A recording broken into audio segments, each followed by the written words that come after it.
The Gospel of Mark, chapter 8.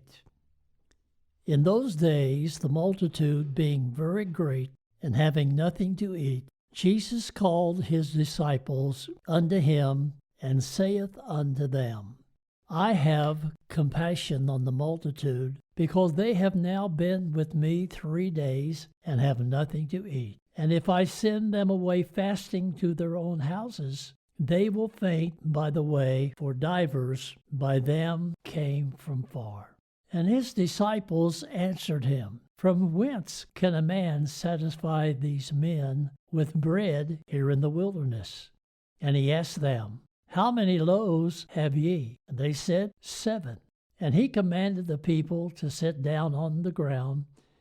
And he took the 7 loaves, and he gave thanks, and brake, and gave to his disciples to sit before them, and they did sit them before the people.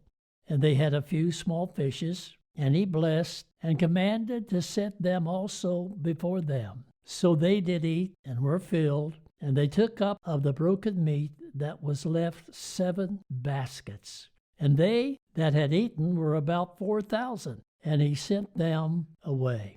And straightway he entered into a ship with his disciples, and came into the parts of Dalmanutha. And the Pharisees came forth, and began to question him, seeking of a sign from heaven, tempting him.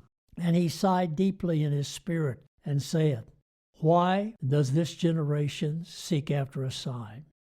Verily, I say unto you, there shall no sign be given unto this generation.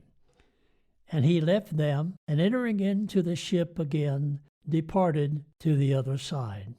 Now the disciples had forgotten to take bread, neither had they in the ship with them more than 1 loaf. And he charged them, saying, Take heed, beware of the leaven of the Pharisees, and of the leaven of Herod. And they reasoned among themselves, saying, It is because we have no bread. And when Jesus knew it, he saith unto them, Why reason you, because you have no bread? Perceive you not yet, neither understand? Have your heart yet hardened? Having eyes, see you not? And having ears, hear you not? And do ye not remember, when I brake the 5 loaves among 5,000? How many baskets full of fragments took ye up? They say unto him, 12. And when the 7 among 4,000, how many baskets full of fragments took ye up? And they said, 7.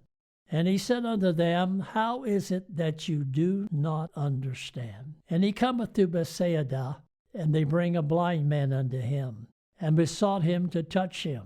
And he took the blind man by the hand, and led him out of the town. And when he had spit on his eyes, and put his hands upon him, he asked him if he saw aught. And he looked up and said, I see men as trees walking. After that he put his hands again upon his eyes, and made him look up.